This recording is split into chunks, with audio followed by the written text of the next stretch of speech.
right, hopefully that means I have this thing actually running. Actually, Are you unmuted? yeah, let me double check that yet too.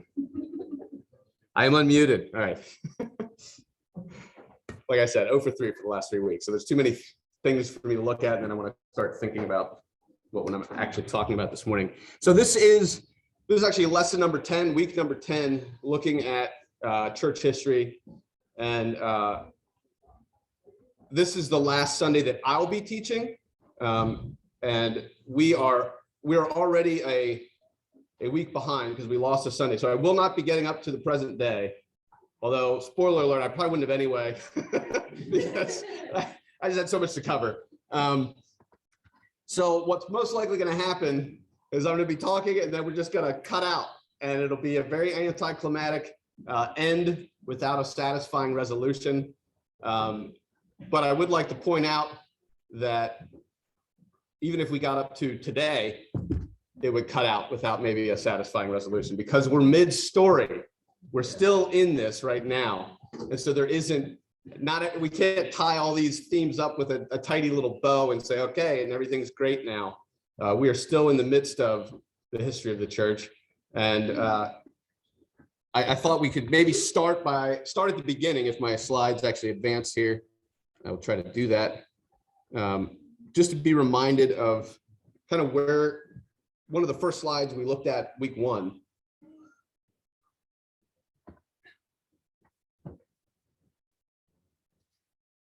And that is the Great Commission. Jesus came and said to them, all authority in heaven and on earth has been given to me. Go therefore and make disciples of all nations, baptizing them in the name of the Father, of the Son, and of the Holy Spirit, teaching them to observe all that I have commanded you. And behold, I am with you always to the end of the age. So this is the beginning of church history, and this is like the current marching orders as well. We are still being called to make disciples of all nations, and Jesus has promised to be with us until the end of the age, and that age has not yet ended. So this is still live for us.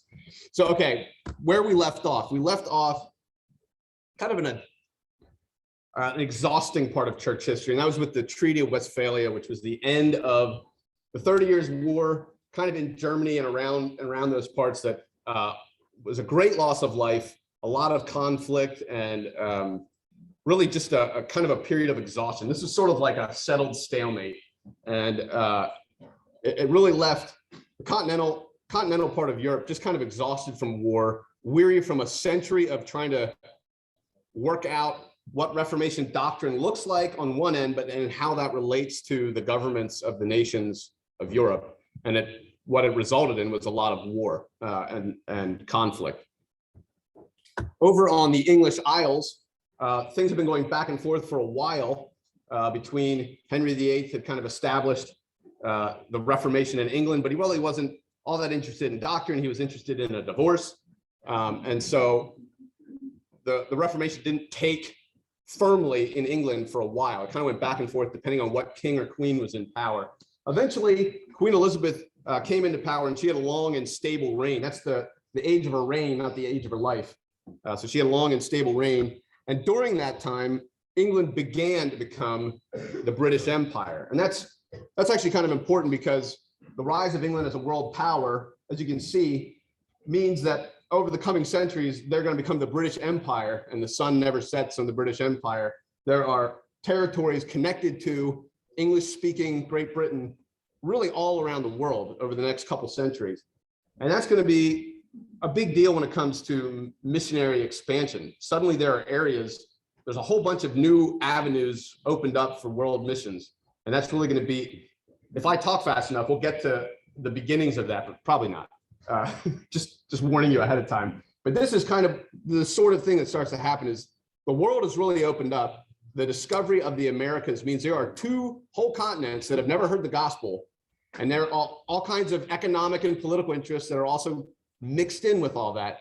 But a real part of what's going on is that Christians see there are 2 whole continents that have not yet heard the gospel, and that is going to light a fire under them to go share that gospel with the nations. And then it's going to spread beyond that as technology improves and sea travel becomes more and more reliable. More and more corners of the earth are going to be penetrated with the gospel. And that's That's big news. It's good news, and it's big news. But that's kind of part of what's going on in the midst of all the other conflict that we're not going to be delving into, looking at, especially in England for at least the first major chunk of the time this morning. So Elizabeth kind of resettles Protestantism, and she's not Catholic, and so the Great Britain is more Protestant overall than what it had been in the prior kings. But it ends up shaking into three basic categories. The main one is the Anglicans, it's Church of England. Those are the ones who are, more or less satisfied. And sorry about this picture. It's probably a little triggering because it has a mask on it. I put this in long before COVID. Then you have the Calvinists, who are Puritans. They want to fix the church. They want to purify it. They want Reformed doctrine to be in the Church of England. They want to stay in the Anglican Church, but they want it to change. And then there's separatists who want to separate, to leave, and form a more pure church overall. And those really end up becoming the people that come here, the pilgrims, and that group. And there's others as well. So if you recall, Elizabeth is the Virgin Queen. At least she's called that. She leaves no heirs in her name. And so instead, the Scottish king now has the legitimate heir. He's the legitimate heir to the English crown as well, which is why he is King James.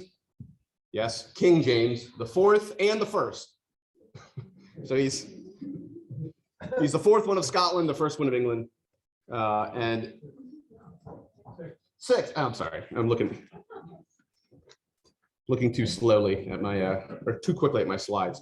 So this is the beginning of a new dynasty. It's the Stuart dynasty, and James had been raised in Scotland by Presbyterians, and so he's in young life kind of has a bit of a Presbyterian bent, and the Puritans were probably really excited about him taking the throne of England as well. However, this is what King James VI and the First said. He said, if you aim at a Scottish presbytery, it agrees as well with a monarchy as God and the devil. No bishop, no king. So he sees church structure very directly impacting how a nation is run as well. So if you have a bishop, you can probably have a king just fine. But if you have a bunch of elders, you're going to be looking at that. You have a plurality of elders, all kind of influencing things. And then in your government, you got one guy that calls the shots, and it's going to create conflict. And he's not wrong, as history will bear out. But so as King of England, he says, you know what? Let's go Anglican. And the Presbyterian thing isn't really that great. And so he kind of converts, if you will, to a more Anglican view where you have the bishops, so you can also have a king who's seen as legitimate.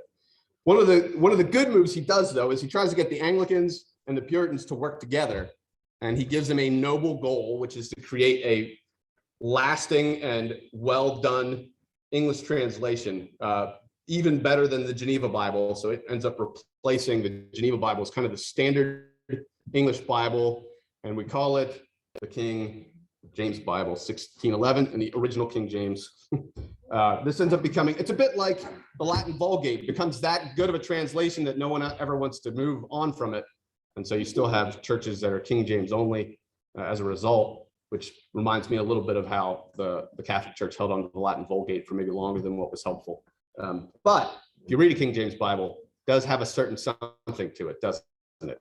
I mean, it's got a certain poetry. It feels a little more Shakespearean, probably because he's from this era.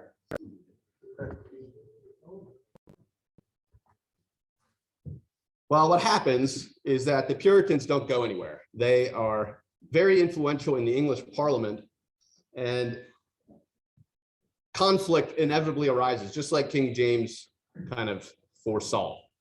And there's a rift between the Church of England and now the United Presbyterians of Scotland, where they want to maintain their Presbyterian church, and the English crown isn't a big fan of that and starts to persecute that clergy, and then the Puritan clergy that are in England as well.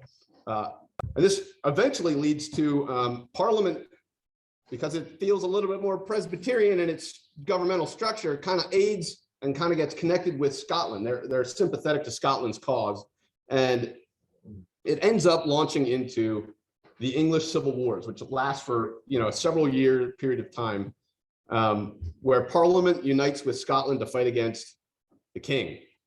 And the king is King Charles I. If you remember last week, I think it was Dr. Rogers mentioned that the current King Charles would be King Charles III, and it's not a great track record with that name. Well, this is King Charles I. And the reason he doesn't have a great track record is because eventually Parliament beheads him as a tyrant. And because this is the Puritan movement gone political. They want to get rid of tyrants, and that becomes a long established tradition in Presbyterianism, is to get rid of tyrannical leaders. They write books about this sort of thing. And Parliament, during that same period of time, during the English Civil Wars, they call the Westminster divines and tell them, write us a confession of faith and some catechisms. And so they spend several years working on the Westminster Confession of Faith, which is what is the constitution for our denomination and for our church. So this is still, we're getting into like stuff that's live and active today with us. Westminster is kind of, these men are called by Parliament to enact official church doctrine that would be binding in England. And this is what they come up with. This is where we get the famous lines, "What is the chief end of man? To glorify God and to enjoy him forever." This leads to a brief period in English history where you have the Commonwealth of England with no king. Instead, you have a man named Oliver Cromwell, who becomes the Lord Protector, which is like a king, but not one. And this is sort of like Puritan government, and it sort of works, not great. There's persecution now. Instead of persecution of the Puritans, now there's persecution of the Anglicans. The Cromwell dies and his son takes over, but there's so much discontent, there's so much fracture that they actually bring back Charles I's son and reinstall him as King of England a few years later in 1660. So he's Catholic, but ruling over an English church. And he enacts the Act of Uniformity in 1662, which, while guaranteeing the liberty of everyone's conscience, binds ministers to a very particular form, and it's Anglicanism. It has the Book of Common Prayer that Anglican Church uses, and any clergy that disagrees with it are put in dissent, and they basically can't earn a living. They have to stay at least 5 miles away from every town. So you're you're out in the middle of nowhere. And England's not that big. So there's not that many places where you can do productive ministry if you're 5 miles from any town. And these dissenters really end up being any group that doesn't agree with the Church of England. That's Puritans, it's Quakers, but it's also Baptists. So some of the well-known works that are coming from the Baptist groups during this time would include the Pilgrim's Progress, which was done by John Bunyan. He was not clergy, but he was jailed for 12 years for preaching in a dissenting congregation. It was actually a Reformed Baptist church. Maybe I should back up real quick. Baptists began roughly in 1611. John Smith had been part of a separatist church and actually fled to Holland. And there he interacted with Mennonites in Holland, and that's where he got believers' baptism. And so that's why Baptists are Anabaptists. But when they came back, they split into two different groups. You had the General Baptists, who were Arminian. We looked at the Synods of Dort and Arminianism. But then you had the Particular Baptists, who were a little more particular, and they were Calvinists. But they had a different church government as well as Congregationalists, which becomes a pretty widely expanded form of church government that really a lot of the Puritans themselves also carried into New England. quite a few congregationalist churches where instead of having a presbytery overseeing a whole region like we do, it's each individual church kind of decides for itself, which goes well with an American viewpoint on a lot of things, where they want to do things themselves and don't want to be told what to do, for good and for bad. Another Reformed Baptist during this time is Matthew Henry, whose commentary on the Bible, Matthew Henry's commentary, becomes very widely used and widely known. I found it funny. Growing up, several of my Mennonite pastors, that was their main commentary, was a Reformed Baptist commentary, Matthew Henry, which probably made for some interesting reading. So a big part of what ends up happening then is that some of the Puritans or separatists start to leave England in greater and greater numbers. The world is opening up. The new continents have been discovered and are starting to be explored. And so as early as 1620, the first Puritans are landing in America. And just keep in mind, this is my last Sunday talking about church history. But next week and the following week, we're bringing out the big guns. And Dr. Mark Draper is going to be here talking about Presbyterianism on the continent and in New England. So you'll get a lot more worthwhile detail from him than you could possibly get from me. So I'm going to keep a lot of this a little bit more brief, but feel free to ask him all your penetrating questions about what really went down in New England and maybe even in the English Civil Wars too, because he's got quite a bit more study than I do. But Calvinism or Puritanism is starting in New England, and it's going to be kind of a stronghold of Puritanism for quite a few generations in New England, which will eventually fade and need revival or an awakening. But that's a large, as the church is expanding into, especially into the colonies, this is one of the main groups that's going. Another less heralded group, but important for me, so you're going to hear about it, is the First Mennonite Church. And that actually began in Germantown in 1683. So they're just a few, generation and a half, 2 generations later, that the First Mennonites are starting in Germantown, appropriately enough named. And then also not important for you, but important for me, so you're going to hear about it, is a guy named David Martin shows up, born in Switzerland, but dies in Weaverland. And he got there in 1727, and he's buried right in these little patch of woods, I think, if I have my picture correct, which I just read about this week. So that's I'm the 10th generation descendant of David Martin, and probably about a quarter of you are too. Looking at the book, like they had, keep in mind, everybody had like 9, 10, 12 kids each. And so the New World filled up quickly, both from natural progeny and then other people coming in from all over the continent. But they're not here long. Actually, maybe I should back up real quick and just mention that part of the reason that Mennonites and Anabaptists go to Pennsylvania is because William Penn is a Quaker. So he's one of the dissenting parts of the English church. And he's a well-landed and very wealthy man who's given the land of Pennsylvania for his. And because he's a Quaker, he's very sympathetic to those who don't fall in neat and tidy with one of the bigger denominations that might have governing authority. And so he welcomes Anabaptists and Mennonites of different stripes to settle in Pennsylvania, and that's why they do. So till you get to, Ben Franklin said that his estimate was about a third of Pennsylvania was Quaker, which makes sense since since William Penn founded it. But then a third were Germans of various kinds, and then another third were kind of everybody else, which would also include the Welsh. If you look at some of the place names in and around Philadelphia, they sound very Welsh.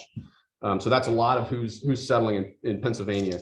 But another thing's happening pretty early on, and that is missions to the native people that live here. It's not like everyone just set up and wanted to do their own society, city on a hill, and didn't give a rip about who was there first.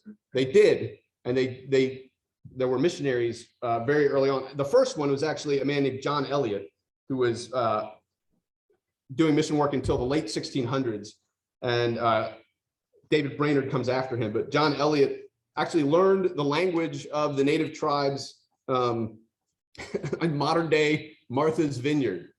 there were Native Americans living there, and he learned their language, which, as you can imagine, would be hard to do because it was not a written language. To do that kind of work is going to take a long time. But he actually translated the Bible into their local language, which I assume also meant developing a writing system, but helped convert over 1,000 Native Americans, and also got the first Native American preacher named John Hyacombs. I don't know if I'm pronouncing his name right, but he was on Martha's Vineyard. Just a little aside, Martha's Vineyard could probably use him today. Then comes David Brainerd, who has a very short life if you add up the years. He converts at age 24 and dies only after 4 years of living among Native Americans. But he's doing front edge missionary work in the wilds of New Jersey. And that's the frontier at that point. But he's got 78 people baptized, and he's very zealous. He writes a diary about his life that's actually very inspiring to Jonathan Edwards a few generations later, or a few decades later. So that's what's going on in the New World. But in the meantime, let's go back to the continent of Europe for a brief period of time. Remember, the Treaty of Westphalia has happened. There's been like a century of conflict and warfare. And Martin Luther, knowing human depravity and just how people are wired, said this in a very, he wouldn't consider it prophetic, but it's somewhat prophetic. He says, the word of God is seldom retained in its purity in any one place beyond the period of 20 or at best 40 years. The people become accustomed to it, grow cold in their Christian love, and regard God's gift of grace with indifference. And those are sobering words, because the word of God has been here for far longer than 20 to 40 years. But on the continent, many people were Christian, but as the book of Revelation says, maybe their first love had grown cold, or they lost their first love. So in come men like Philip Spener, and he is really a leader of the Pietists, the Pietistic movement that's going on in Germany. They're named that derisively, just like Anabaptists were named by their opponents. So were the Pietists. But they were considered fanatics because they wanted to feel something. And Spener came in teaching a Christian way of living to young people, really in like small groups and that kind of a setting in Germany. It wasn't mysticism. There was no desire for the followers to separate from the Lutheran church that was kind of in control at that time. But the idea was to, combine head and heart. However, if you recall my pendulum effect slide, head and heart swung right past that medium balance, mostly into heart and feelings and emotions, and phrases like no one will be justified other than those intent on sanctification, which is not necessarily false, but if you it's mostly about how you feel about your sanctification, mostly about how you feel pious desires, things can get out of whack and out of balance. And we'll see some of well, we probably won't because we won't get that far, but in the Second Great Awakening, this pietistic bent really catches on in the Americas as well. And I would say is one of the main, this is still around today where we're all about feeling. Now, Reformed people don't have that problem generally. However, they're on the other end of the pendulum, most likely, is they think a whole lot of things and feel not enough things, right? So like there's something to be said for the desire there's actually a name of a current band called The Head and the Heart. And that's a good balance. The head and the heart need to be working in unison and together. It's not an either or, this is a both and kind of a thing. It's not that you can feel too much, it's that you can feel too much and think too little. And it's not that you can think too much, it's that you can think too much and feel too little. So anyway, for whatever that's worth.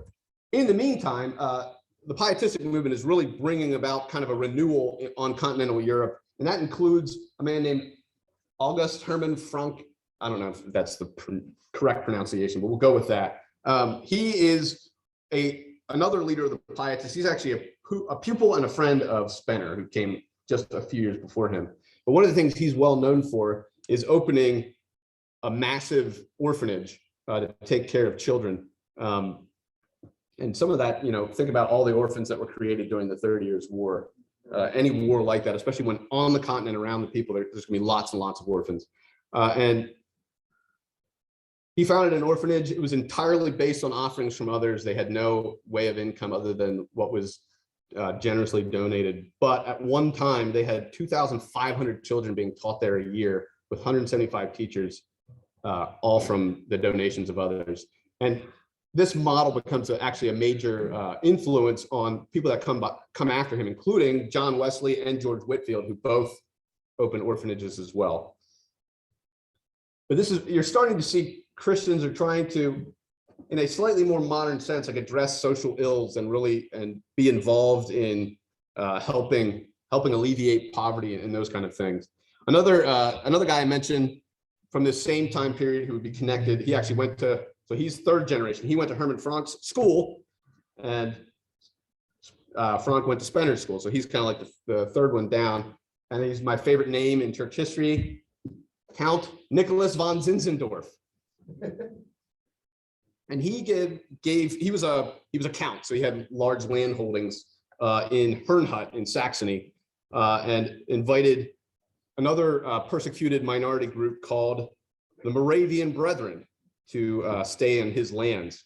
And the Moravians started like a 24-hour prayer time, and they were very, very pietistic in kind of their overall view. And the Moravians should be familiar to you because they then came and settled in Lidditz, and Lidditz was a Moravian settlement. I mean, in some ways it still is, but I don't know if you knew this.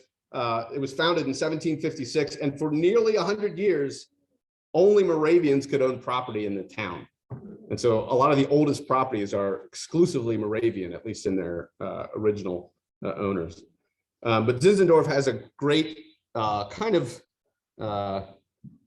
ironic phrase, and that is preach the gospel, die, and be forgotten. And he did two of those things.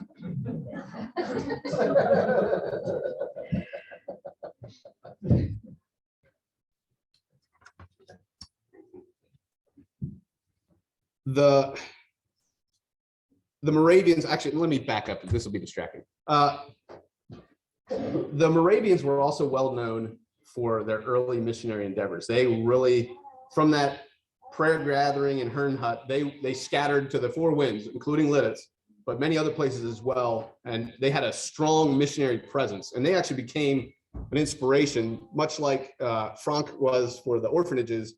They become an inspiration to other missionaries that come later, including a man named William Carey, who's quoted as saying, "See what these Moravians have done. Cannot we follow their example and in obedience to our divine master, go into the world to preach the gospel to the heathen?" So the Moravians are an influence on later mission organizations, especially kind of more from like the English speaking world. Okay, now to the Enlightenment. I don't fully understand, and none of you fully understand, how much of an impact the Enlightenment has had on the way we as Christians think and move and have our being, to put it not lightly. The Enlightenment, and I'm not going to unpack this fully, but I kind of want to give us a little bit of a tease, a preview, if you will, for actually later Sunday school lessons that we'll be doing in the spring, on where some of this Enlightenment ideals kind of start. And some of them start positively and innocently enough in really the scientific revolution, like kind of moving during the same time period as the Reformation, and during those centuries, you have guys like Isaac Newton and others who are discovering the natural laws that govern the way the world is put together, the way God designed our world to function. And it's giving advances both in our understanding of God's creation, or what becomes called the natural world, but also technological advances as well. We're learning lots of new technologies that unleash just the human ability to solve a lot more problems. And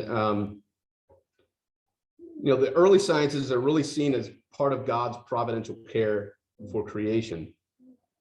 However, as as some of the philosophers get a hold of some of these ideas, they see the use of reason in solving problems and in understanding God's created world, but they start to see reason as a stronger and more reliable guide than revelation, than God's revelation, especially in Scripture. And remember when this is happening. This is post a century plus of constant warfare all across the continent and conflict all across the continent over religious stuff, over religious ideas, over what your view of the sacraments is and how many there are and what your view of Mary is and all this other stuff. And a bunch of people who hate violence and who hate bloodshed and war got fed up with it and said the problem is religion, or is these doctrines that are messing things up. So that's where some of this is coming from. It's some of the, at least my opinion, the driving force behind why the Enlightenment starts to take hold, especially in the academic world and high intellectual culture. They're looking to try to solve problems in their society, and one of those problems they see is all the religious conflict. Well, maybe if we just didn't have such strong religious impulses, we wouldn't have so much conflict. That's part of the thought process that goes into what ends up becoming the Enlightenment. The Enlightenment has really good PR because the name Enlightenment sounds great. You got the Dark Ages when all those Christians were running everything, right? And now you have the Enlightenment, the divine light of reason, capital R, reason. And you get men like Jean-Jacques Rousseau, who says man is born free, but everywhere is in chains. And so he sees society as the cause of many of our ills. If only man was left in his more natural state, he would develop all the virtue needed, but society is the thing that's corrupting him. That sounds like ideas that we still often hold. This is the idea. Now, he didn't quote it, but the idea develops from some of his thought of the noble savage, that the savage out in the wilds, in the woods, they're the true virtuous person. And when they come into the big, bad, dark city, they see all the evils of society. And this is the most political, well, maybe not the most politically incorrect thing I'm going to say, but when the conquistadors came into the New World, they discovered these noble savages, so-called, the Aztecs and the Mayans, the Aztecs and the Incas, really, and they were a bloodthirsty and evil society. They, just in the last couple months, there was an article that they were digging under Mexico City, and so the conquistadors often get a bad rap that they talk really bad about the natives and probably inflated how awful things were so that they could justify taking over, their lands and slaughtering many of them. And that might be entirely true. However, archaeology has found buried underneath Mexico City a tower of human skulls with 130,000 human skulls in it.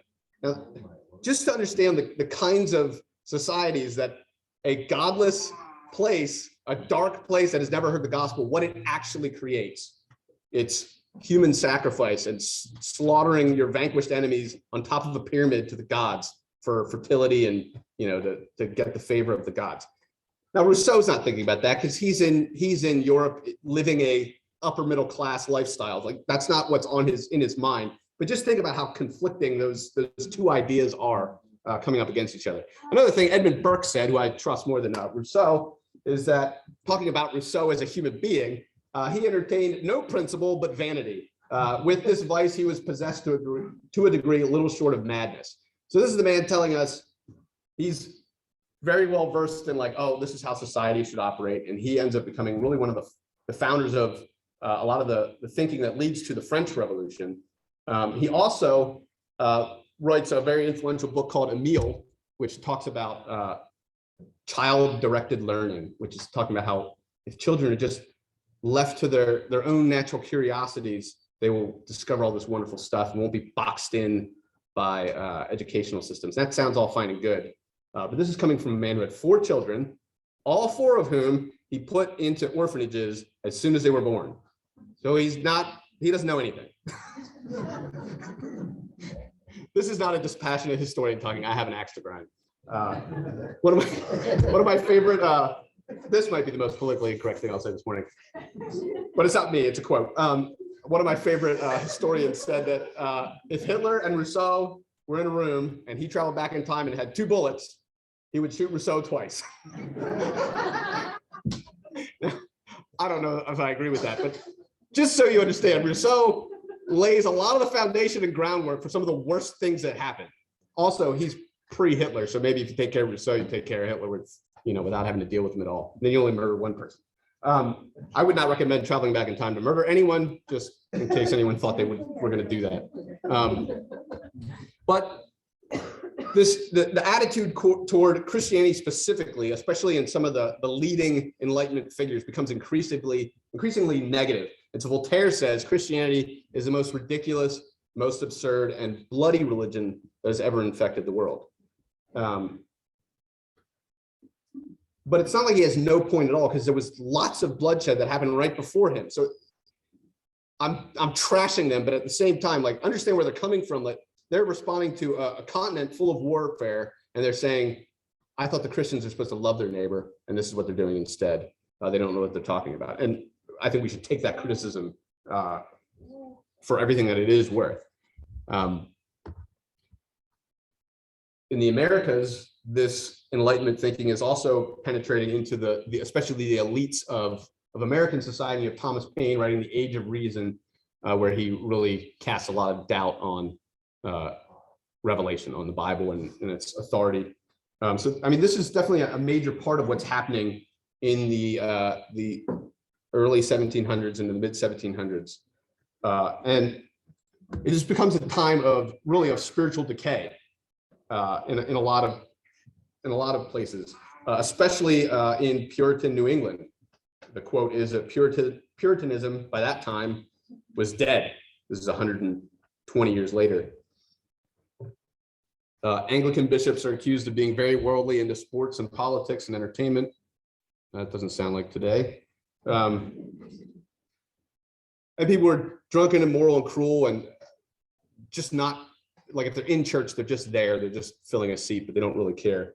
Into this comes a man named Jonathan Edwards, who I already mentioned was influenced by some of the missionaries in that era. And he's really a highly gifted writer and preacher, and many consider him the greatest theologian born in North America. But he's a pastor at a church in Northampton, Massachusetts, and wrote down in a book called A Narrative of Surprising Conversions that it was in the latter part of December of 1734 that the Spirit of God began extraordinarily to set in and wonderfully work amongst us. And this is the beginnings of the First Great Awakening. And the First Great Awakening and the Second Great Awakening have distinguishing features, because there is going to be another Great Awakening about a century later. This one there is quite a bit of feeling and of enthusiasm. However, it's a lot more tethered to scripture and scriptural ideas than maybe I would say the Second Great Awakening. Edwards writes a real seeker-sensitive sermon called "Sinners in the Hands of an Angry God." but it works.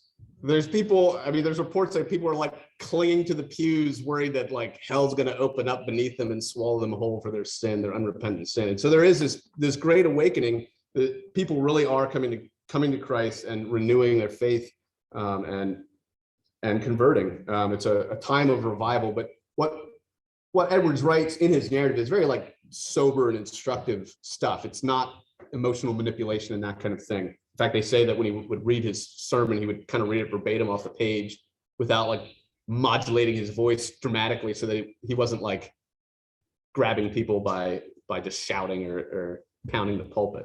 He wanted the actual words to penetrate. During this time as well comes the Wesleys. John Wesley, who's the founder of Methodism. John Wesley and his brother are students in Oxford in 1729, and they formed something called the Holy Club. And the Holy Club promoted personal piety. So it's kind of a pietistic movement, similar to what was happening on the continent. And they were given the name Methodist because they were practicing a method of sanctification according to a fixed plan. However, John Wesley himself claimed that during this time, he was not truly regenerate or truly converted.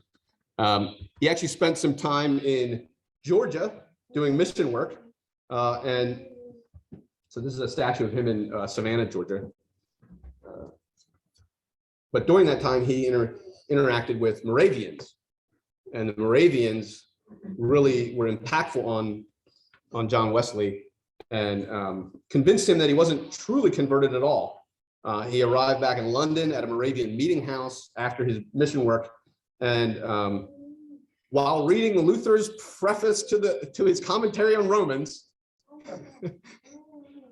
he's come under conviction, and this is his quote: "I felt my heart strangely warmed. I felt I did trust in Christ alone for salvation, and assurance was given me that he had taken away my sins, even mine, and saved me from the law of sin and death. I then testified openly to all who were there what I now first felt in my heart." So he converts, I guess, at 35, age of 35 in 1738. His conversion is it's very much tied to the emotions of this, and so I'm not quite sure what he means by it, other than the fact that maybe he was trying to earn his righteousness through his Methodism beforehand, and then finally understands God's work of grace later. But they keep the name, so I'm not sure why they did that. But it does. So if you know Methodism and its views on sanctification, there is this real strong emphasis on sanctification and the belief that you can basically get there, like not perfect, but kind of like just about. And so differing views on what sanctification really looks like is going to be a distinguishing mark in Christian denominations, because I would say that is not the view of most Reformed teachers and teaching, that you can just kind of work until it's too good. Total depravity would kind of lead away from that. Doesn't mean you don't try, but just the expectations are not that you're going to get there. However, Wesley is this incredible preacher. He's a man on a mission. He's preaching a couple times a day for 50 years straight. Like he goes gangbusters. He rides all over Great Britain on horseback, preaching, writing. He writes books. I don't know how he has the capacity to do what he ended up doing. But he is influential, and he's not the only one from that holy group. There's another guy named George Whitefield, who actually converts maybe more properly a year or two before John Wesley, but he is a very gifted speaker and begins preaching. But since they're not preaching official Anglican doctrine, they're not really allowed to do it in the churches. So he ends up doing open air preaching outside. And Whitefield had a voice, like he could boom it out really, really far. There was some fascinating stuff. Him and Ben Franklin, of all people, ended up becoming friends. And part of that reason is because Whitefield, in his zeal, went to the Americas and did a lot of revival preaching as part of that Great Awakening. And Ben Franklin, who was more or less a deist, was so impressed with Whitefield, he even printed some of his sermons, and said, "It seems as if all the world were going religious." But they're preaching not just to the high and mighties, they're preaching to coal miners, they're preaching in the colonies, and Whitefield's founding an orphanage, albeit with slave labor, which is a blemish on not only his reputation, but quite a few of the Puritans. Slavery has not been an idea that's been worked through. And if you want all the nitty gritty on that, talk to Mark, because that's his thing. He's got quite a bit on that. But one of the great quotes of George Whitefield is, "We are immortal until our work on earth is done." Another thing that was important about Whitefield is that he was Calvinist or Reformed, unlike Wesley, who was an Arminian. But they stayed friends. So let that be a lesson to all of us, to be friends with people we disagree with. Another thing that's happening during this time is the expansion of hymn writing.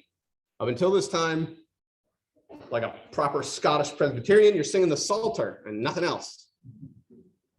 But Isaac Watts and other Reform guys start saying, it'd be nice if we had more songs that explicitly, not implicitly, sang about Jesus. And so they write songs like Joy to the World. And I need to take this time very, very briefly. You probably already heard it, but my one soapbox is Joy to the World is that good of a song. It shouldn't be reserved only for Christmas. Amen. I have some converts. I love Christmas is one of my favorite times because so many of like the real banger hymns are, it's for the youth. The best hymns are about the life and death and the reign of Christ, and they're relegated to like a month out of the year. We ought to loosen that thing up and get them out into the rest of the year too. And Joy to the World is a good one. Charles Wesley was also the other Wesley, the lesser Wesley. He's like Luigi to John's Mario. Yeah. But a big dude in his own right. We just sang one of his songs this morning, Hark the Herald Angels Sing. And I didn't plan that ahead of time, so that worked out well in God's providence. But Methodism as a movement really catches on in the colonies in America. It is a major force. And part of that is because of their method of evangelism and planting churches. John Wesley didn't really want to separate from the Church of England, but they kind of kicked him out because he was doing stuff in a way that they didn't want. It was a lot more democratic in a way. And he would ride around on horseback and visit all these churches kind of in a circuit over the course of a few weeks or whatever. He would be preaching at multiple churches. And that method of expansionary church planning, where a minister might minister to quite a few churches over the course of a period of time, a circuit rider, that became a very, very good method for settling a frontier and putting churches in quite a few small towns that can't all afford a pastor by themselves. And so that Methodism really works well in the West. The West is like New Jersey and Pennsylvania. Like we're not far in yet, but it goes farther and farther west into the frontier. Methodism really becomes one of the main denominations in early America for that reason. And Francis Asbury, who has a seminary named after him, is one of those leading figures in the American church, do it as a circuit rider. He was also very strongly against slavery, which at a time when many Puritans were ambivalent or not that interested in the topic. He actually even had a black preacher ride with him to some places. And so Methodism, as I said, has its footprint nearby. I think they have the coolest looking church in town, but that's just me. So on the heels of this revival comes the American Revolution. And I've got like 3 minutes to hit this. The colonies have a sense of independence that makes them less and less feeling like they should be tied in a government standpoint to England, who they're colonies of. But while that's beginning to happen, this quote, which I never learned in school, is fascinating to me. This was said by one of the, I forget the name of the guy, but he, actually I have it in my notes on my slide here. His name's Horace Walpole, and he was on the floor of Parliament, and this is what he said: "Cousin America has run off with a Presbyterian parson." Part of the reason this is the case, and this is not an inaccurate statement for the founding of America, is that a whole bunch of Scottish Presbyterians left Scotland and came here. The Scotch Irish are like a major part of the early settlers in the colonies. They are a big part of the reason why the early fighting force in the American Revolution was, I forget the number. I want to say it was like 50% Presbyterian, but it was largely Reformed and Presbyterian, if not, Puritan and Congregationalist. This revolt was a largely Reformed revolt against what they saw as a tyrant, not unlike Charles I when they had the English Civil War. They saw the tyranny of being governed from afar and being told what to do in ways that exceeded what they saw as legitimate from the government.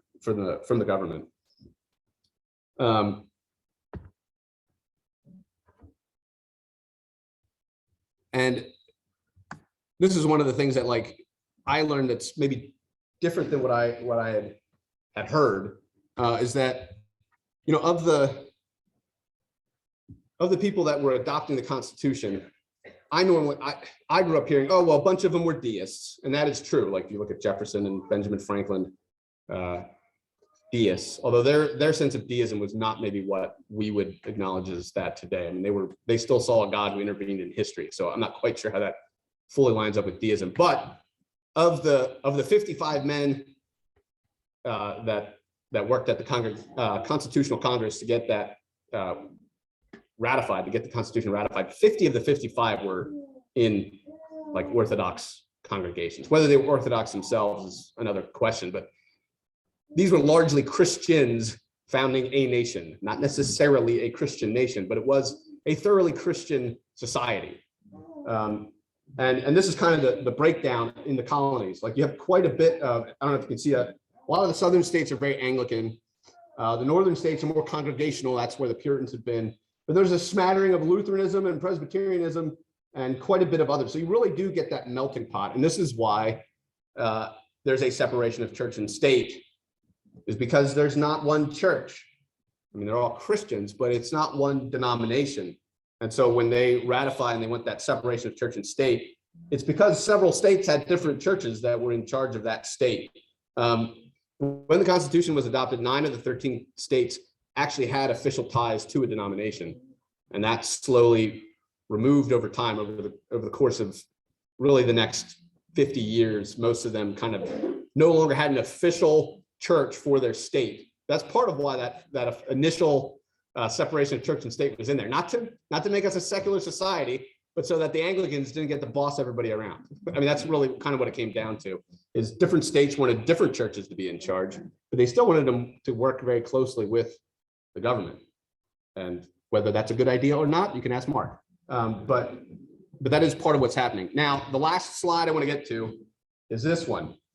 So you have a revolution by largely churchmen who are going to church and who are interested in a Christian society in the American colonies, contrasted very sharply with the French Revolution, which was a thoroughgoing secular revolution. It was against the aristocracy and some other things, but it was intensely hostile to religion and to churches.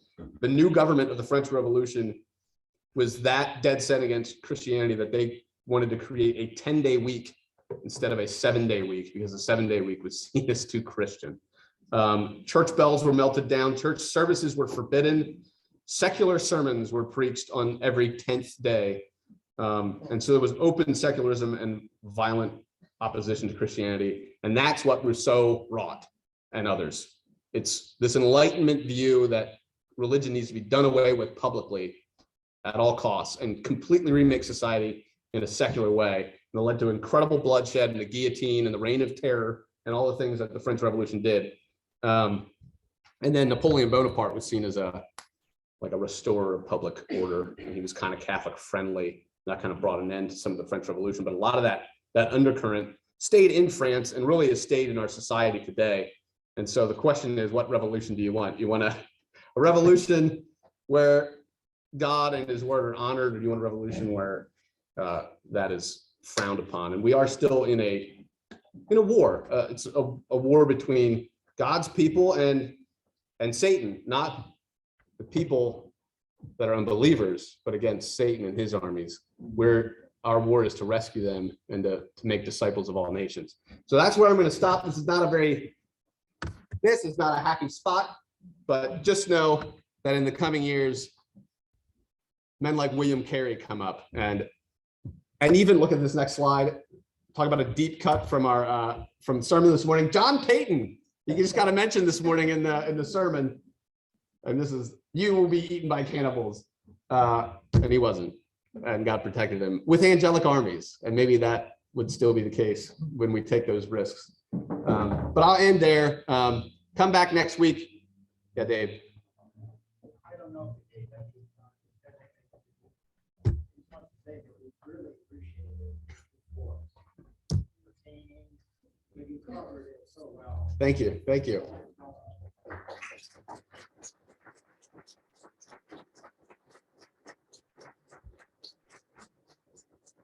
as they say at Chick-fil-A, my pleasure.